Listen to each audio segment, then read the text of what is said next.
MTN Sports, this is Bobcat Insider, sponsored by First Interstate Bank. Welcome into the Bobcat Insider. I'm Grace Lawrence here with Keaton Galogly. Keaton, a major week for the women, going 2-0 on the road after not having a conference road win coming into this week. Right, and I think looking at those records, it's kind of easy and lazy to just say, oh, look, they don't know how to win on the road. But in reality, it was very circumstantial in that we saw some of the major injuries for Montana State happen leading into some of these road games, and now, when they've got their traditional starting five, they prove that they're one of the top teams in the Big Sky. Definitely, Caitlin coming back into that starting five, having their traditional starting five, also having 10 players, 5 true active players on the bench is huge in these tough road battles. Now, 1-1 week for the men, a big win against Eastern, a kind of crush and loss against Idaho on Saturday. What were you seeing this week? We saw the highs and the lows, the ceiling and the basement of this team, and that's just what it's going to be like all year long. And so we've seen what they can do against Eastern Washington, but they didn't come out with enough energy to start that Idaho game, and there's no gimmies in the league this year. Exactly. It reminds me of the Idaho State, that road trip to Idaho State for the women after they beat the Grizz, that big emotional win, just like the men having that big emotional win against Eastern, that conditioning kind of starting to show late against Idaho. Right, and I think the conditioning and the depth for Montana State on the men's side is a little bit of a concern. How do they continue to develop those types of things as we get into the February fight with a lot of road games for them? And for the women, that depth just might be a strength as they get into a home-heavy second half of the schedule. We're going to talk to both Tricia Binford and Matt Logie in just a bit, but first a break on the Bobcat Insider. Take coverage of the Cats with you. Download our app for your favorite mobile device today.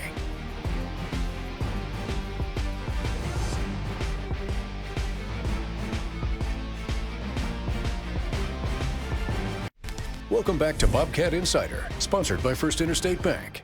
We're back on the Bobcat Insider. I'm Keaton Galogly, along with head men's coach Matt Logie. Coach, how we doing? Welcome to February. Yes, happy to be here. Yeah, no doubt. We've hit the midway point of the Big Sky season. How would you evaluate where you guys are right now? Have you met expectations, exceeded? Where do you feel you guys are right now?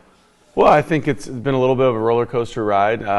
We've had some moments where we've certainly exceeded, maybe some preseason, prognosticators or whatnot. But we've also seen, the valleys that come with growth as well. I think we're really improving at a fast rate.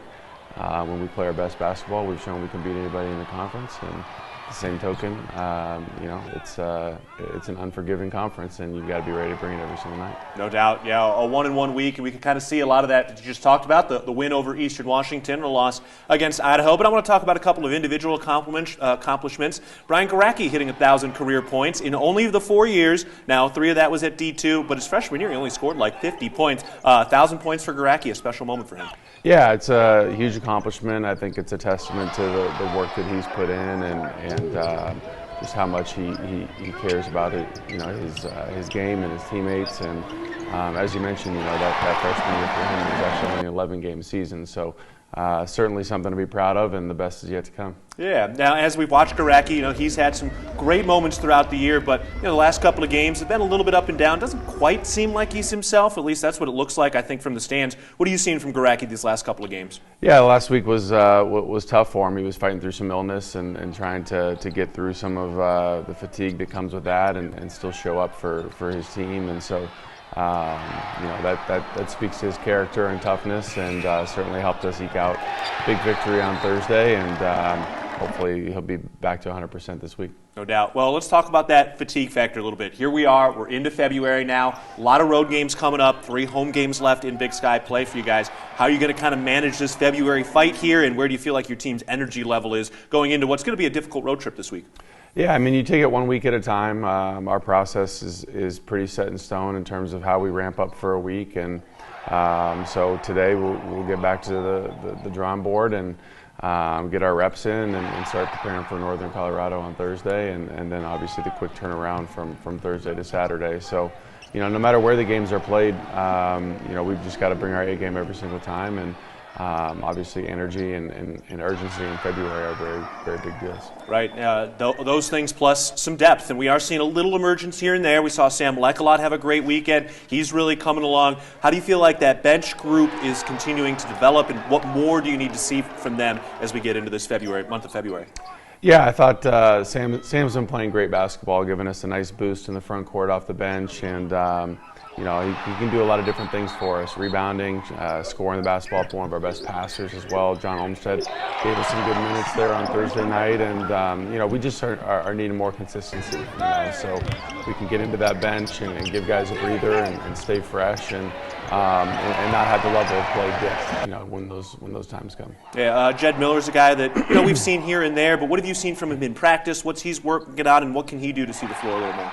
Yeah, you know, Jed's a guy that is very versatile in terms of the different lineups we can plug him into, and you know, for him, it's been about trying to get defensive stops and rebounds and you know, and staying ready. You know, this is one of those marathon deals where everyone's got to stay ready, and sometimes opportunities present themselves as they have for Jed in the past, and when those do, you got to step up and ring the bell.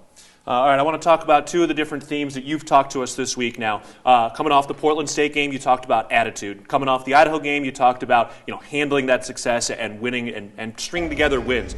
First of all, how did your team respond to get into that Eastern game, and when did you see that attitude flip and get that focus?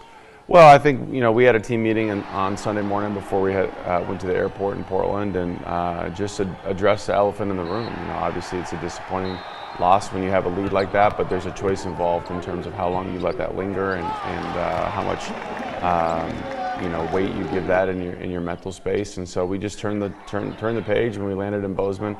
Our eyes were set forward on Eastern Washington on Thursday, and we had a great few days of prep before it. Right. Got the win against Eastern Washington. Another great crowd. Two great crowds this weekend at the Brick. And I think one of the things that stood out in that Eastern game at the end was the composure. That game got chippy. It was physical. Lecolot looked like he loved it. Plenty of guys did. But what did you see from your team's composure down the stretch to finish that one off? Yeah, I think, you know, instantaneous growth from the previous weekend, and that's what you're looking for at this time of year. You don't want to make the same mistakes twice, and so you know, I thought we handled the ball better against the late game traps and pressure, and made our free throws, and like you said, demonstrated the poise that you need to win close games. Yeah. Okay. Well, now let's talk about trying to string together some wins, because we have seen some really high ceilings to this point this year. You've talked about the roller coaster ride, but you're a guy who's had some success and has strung together 3, 4, 5, and beyond wins in a row. Many guys on this roster have, but you know, what are the keys? How do you kind of make sure that when you do grab momentum, it continues to roll downhill in a good way? Yeah, I mean, I think when we've played our best basketball, we've gotten off to good starts. I think, you know, that certainly hurt us a little bit on Saturday. I just didn't think our energy was great to start the game, and when you give your opponent confidence like that, it's hard to stem the tide again later on down the road. And so, you know, getting off to a good start, having that energy and that urgency, and I think, you know, it's one of those things that does have an ebb and flow to it, and there's times where you just got to gut it out and figure it out on the fly, and you know, certainly February and March are about that. Yeah, well, it's been a lot of fun following this team, covering this team, regardless of the ups and the downs. It's been fun to watch. But for you, I mean, this has got to be quite a challenge throughout the year, and we've got more to come. When you look at your coaching toolbox, we've heard all these different things from you so far this year. Do you feel like you're using just every tool in your coaching toolbox to this point this year? We got a few left in there. You know, it's one of those things. You know, coaching is one of those things you never know what you're going to get. You know, you're dealing with 18 to 23, 24-year-olds, and you've got a lot of different external factors, and so you've got to just be prepared to be steady as a leader and understand that the process that we go through is proven to get results, and you know, sometimes those results are delayed. They're not always exactly when we want them, but if you continue to learn the lessons, you know, that growth can pop up, and then your best basketball is played when it's needed most. No doubt. All right, well, here we go. Northern Arizona and Northern Colorado are up next. First, Northern Colorado. You got one win against them so far. Tough matchup over there. Give us a key or two to look for on Thursday. Yeah, well, I think it starts with St. Thomas as a scorer. Everyone knows about his ability to score the basketball, but their point guard, Jaron, really is someone that's kind of been the key to the deal as well. When he plays well, in addition to Thomas, they're really tough. It's going to be a tough task, but we know you'll be up to it on Thursday. Coach, appreciate the time today. Thanks. All right, we're taking a break. When we come back, we're sitting down with head coach Tricia Binford with Grace Lawrence on the Bobcat Insider. There's more coverage of the Bobcats online anytime at montanasports.com.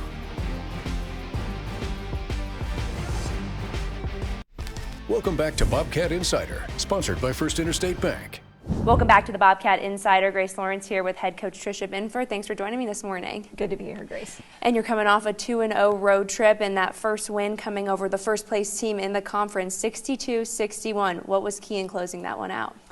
Well, a lot of factors. You know, Mara Dykstra kind of gets us going on the offensive end. The team battled defensively, and you know, we were getting a lot of good shots. We just talked about staying the course and trying to chip away, and we had a couple clutch shots down the stretch. You know, KJ hit some threes. Taylor hit a big three. Nally hit some free throws, so it was a total team effort. Definitely getting KJ back for this game, her return. Now, on top of, you know, the stat book, what she adds with her points, her rebounds, was it nice just to have that veteran presence with her back? Makes a huge difference, you know, even on the offensive end. It gets the defense to have to guard some people on the perimeter, which opened up some lanes for Mara to attack, and you know, just her presence on the floor. There's a reliability factor of what she brings to you defensively, like you talked about. It was just great having 10 overall as well. I think from a mental standpoint, even for the team, they got super excited and we're like, we got 10. You know, and 10's still not a lot, but it's definitely more than 9, and so it was really great to have her back. Yeah, you mentioned Mara, career high 21 points. We talked a lot last week about, you know, reassuring her that she's got to get hers. Was it that conversation again going into this week? I think it's more of just putting her in some situations. You know, she knows, you know, where we're at as a team, what we need, what our needs are. She loves to play make for others, and you know, down the stretch the ball was in her hand and she found Taylor. So it's not like she's going to force the issue. She's going to take what the defense comes, and they actually stayed at home quite a bit, you know, on Jack and KJ, so it opened up for some of her post moves. I thought she was just really very poised and very patient on her finishes. And you hone in that disruptive defense a lot. How key was that defense translating into offense in this win? Well, it was huge. We knew that Eastern's going to be great defensively as well. This is another disruptive team, and so really we just circled 2 categories going into this matchup. You know, we weren't having a lot of success on the road. It was a challenge for our team that we had to flip that habit, and one of those areas was possession. So we talked a lot about who's going to be more disruptive, who's going to take care of the ball, and who's going to rebound, and so that was a big point of emphasis going in. 12 lead changes, 6 ties. What was key in closing this one out as a coach? What were you saying in that huddle to get this win on the road? You know, really it was just continuing to stay in the moment, in the present. There was never a panic. There was one point I think we maybe got down by 10. But we still liked the shots that we were getting. We were a little bit short on some shots, and we just needed to have a couple go our way. And as we hit that fourth, we got a little bit tighter. A couple went our way, and then there was a couple defensive changes that the coaching staff did a really good job of, especially the last possession. Loetta was the one we knew they were going to put the ball in her hands. We wanted somebody else to have to make that decision and beat us, and so showed a little bit of a zone look there. So, you know, kind of took a whole team effort down that stretch to finish it. You mentioned how excited your team was to have 10 players suit up for this game, 10 active players. What did this win do for your team's confidence on the road? Well, it was huge. You know, I think that win kind of just shows them where we're at in this conference race too. You know, we've had so many trials that we've been getting our attention on, and now your attention kind of turns the page of, hey, let's take care of the present, let's take care of today, and see where we land. And out of all these trials, you know, kind of at this halfway point, you know, I think they're pretty hungry, and you know, that was probably the most exciting part about that is, you know, we can beat anybody in this conference if we lock in and do what we need to do.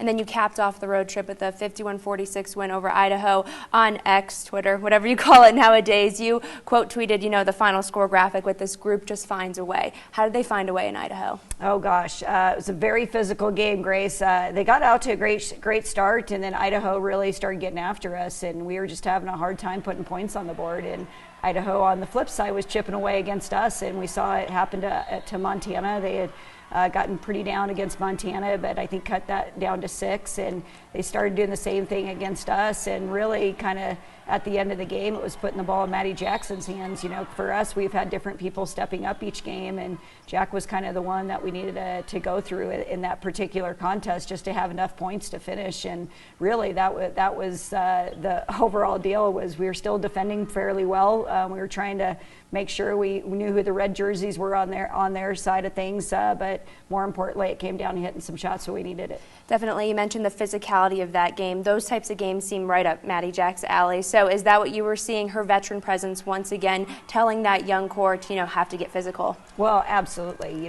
Jack, we put her in some two-player situations. She really excelled in those. The team found her. I thought Izzy Bunyan came in and really steadied us and got some touches to the right people. Natalie Picton's really finding those people, and really this is KJ's first week back, and it was a very physical first week back for her. So there was a lot of denying her, a lot of being physical with her. So we had to find some other ways to put some points on the board, and Jack was that kid. Yeah, earlier this season, losing that depth, that veteran depth, but now with more games under this young core's belt, have you seen the depth build almost in a sense with this young core? Yeah, we're definitely getting bench contributions that are impactful, and I think that they're seeing the necessity of it, so to speak. You have Izzy coming in at the 1 and 2. You've got Ella Johnson continues just to progress better and better. She's getting a little bit more attack-minded, fighting teammates. I mean, she's bringing the ball up in transition as a 4.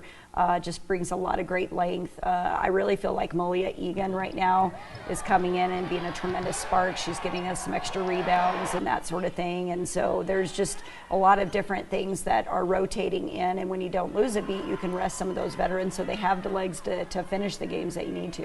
Definitely. Now a week of redemption in front of you, starting with Northern Colorado. What's going to be key in getting a win against them this time around in the brick? Well, UNC has 2 really great shooters that shoot the 3 ball well, and we did not start the game well at their place. And both Bird and Cemental both went off early. We made a great comeback. I thought we caused a lot of turnovers in that third quarter, but we also didn't sub in the fourth, and that was on me. So we're going to need everybody to have the legs to do what we need to do over a consistent game. Definitely, and 10 back's really nice. 10 back is great. Exactly. And then, NAU this time around, you said the rim gets a lot bigger when they make those early shots. What's going to be key in containing them early, keeping the game close, and getting the win? Well, we definitely can't have the start that we had there. Unlike this team spreads the floor and they shoot the ball very well, and they love a high-scoring game. We've got to grind this out and keep this game a lot more in check. And like you said, it starts with defending the 3 ball. We just had a tough start there, and we've got to start a whole lot better. Yeah, it seems like NAU is a very deep team as well. Last time they scored, in the higher 20s when it came to that. Those bench points, what's going to be key in containing that depth? Yeah, I just think we need to be consistent at who we are. We weren't out there defending like we are. There was nothing we did that was disruptive. It was more reactive. I didn't feel like we dictated anything, so we just got to turn that page and really focus in on defending all the way to half court, to be quite honest. If we can make sure these are some guarded shots and we limit the possessions, then we can control some things. And we also didn't have Mara in that week, and so having Mara back for this full time makes a big impact for us. She is our playmaker as the 4 and gives us a little bit more of a post rotation. It's going to be key. Best of luck this week back in the brick. We're excited to watch, and coming up, Keaton and I will be previewing those games. Get social with Bobcat fans and follow MTN Sports on Facebook, Twitter, and Instagram.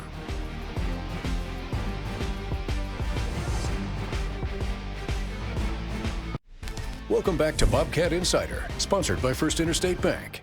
Welcome back into the Bobcat Insider. Grace Lawrence here with Keaton Galogly. Keaton, after talking to Coach Binford about that freshman class, what stuck out to me is they're able to be freshmen while still providing depth because of all the games they have under their belt now. Yeah, it's pretty remarkable just how much more impactful the freshman class can be when they get the opportunity to just come in for some of those shorter blows, and you don't have to rely on them for 25, 30 minutes a game. It's hard to do that as a freshman. Of course, Natalie Picton makes it look a little bit easy, but overall, to have those freshmen just come in for some of those blows, that's going to be a big boost to have the depth down the stretch in February. Definitely, it's going to be big coming into this week as they vie for a Big Sky championship, and it's a week of redemption for them, going 0-2 on the road against Northern Colorado and Northern Arizona about a month ago, not having Mara. A week of redemption for them, and for the men, they need to find a way to build that momentum after a win, because we've seen them bounce back against losses. Right, and they're going to have to do that first at Northern Colorado to try to bounce back after the loss, but how do they start to string some things together? They have not won 3 games in a row yet this year, and it's going to be a tall task as they also need to continue to build depth to get through this month of February. Depth is going to be key no matter how many men Logie goes deep during a game. They all need to bring the energy. No doubt. Well, we'll see if they can bring the energy on the road on the men's side Thursday and Saturday against Northern Colorado and Northern Arizona. And for the women, they're at home competing for a Big Sky championship at the Brick. All right, well, that'll wrap up this edition of the Bobcat Insider. We'll talk to you next week.